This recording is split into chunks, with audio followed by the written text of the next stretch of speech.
you here in my quilt lab.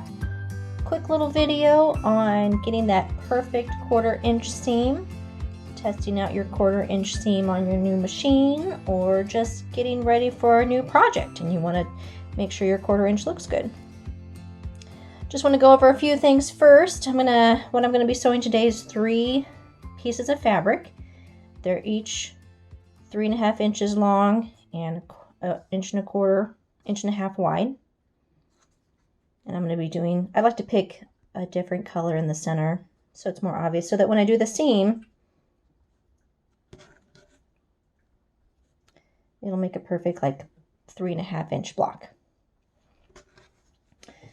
So I'm going to be sewing these lighter strips to either side of that darker strip. Now before I go over to the machine, I just want to talk a little bit about the machine itself. And instead of taking my camera over there, I just took a couple of pieces off so you can see it.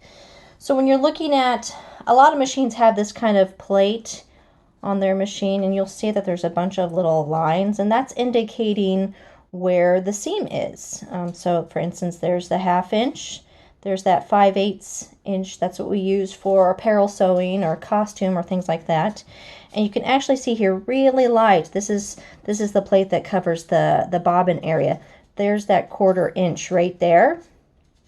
And I know that's maybe a little light for us to see. So what I like to do on my machine, if you were to see my machine right now, I actually have a little piece of painter's tape right next to that 1/4 inch seam on top of my piece of plastic that covers the bobbin. And that's just a little bit more of a visual indicator for me to know that that's where I need to, you know, put the edge of my fabric up. So when I'm sewing, I'm actually watching this line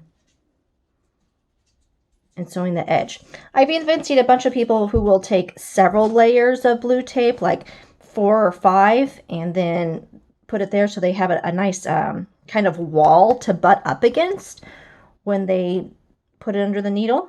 But that's up to you. Please, these are all just recommendations. These are all just options. No quilting police here.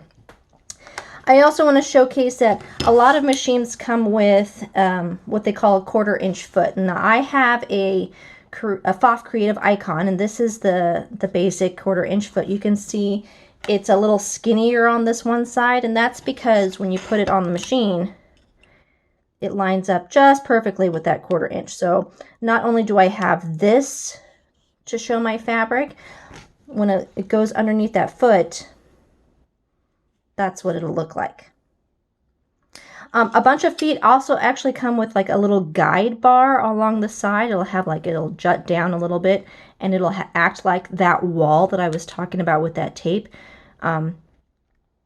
as well. I'll be honest, I don't like the wall as much because I haven't experienced this with the Pfaff feet, but there are a couple other machines that have the foot, and that little ridge, that little bar that juts down, it can wobble a little bit. So I mean, if it goes straight down, you know, when you butt your fabric up, it's going to be perfect. But if it wobbles out a little bit, then your 1/4 inch seam is going to be a little wider than what you want. So not trying to knock it, just saying that's my personal preference. I absolutely recommend getting a 1/4 inch foot, whether you get one that's like this or whether you get the one that has that little kind of wall, that guide, extra guide.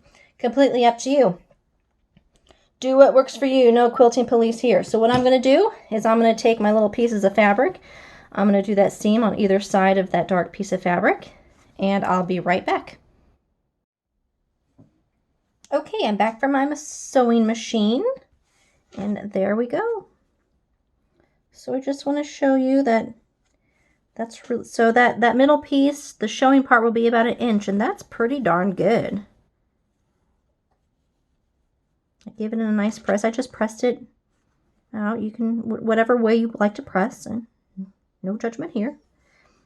But this is what we're aiming for. We're aiming for an accurate 1/4 inch. So that's equals 1 inch right now. So that's pretty good. So if I flip it over, you can see that there's that 1/4 inch seam on both sides.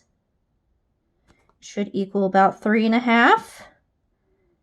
And I'm pretty pleased with that. It's just a smidgen shy. We call that, it's just a scant shy. So if you've heard of the scant 1/4 inch, that's the idea that the thread actually pushes the fabric or takes up some of the space. So if I really wanted to, I can, when I'm sewing, I can be aware that I just need to be just a hair closer to my needle. So that's just a itty bit skinnier. But I'm actually pretty pleased with that. And that's a really nice straight seam, which is also a good thing to have. So that's how you do your 1/4 inch test.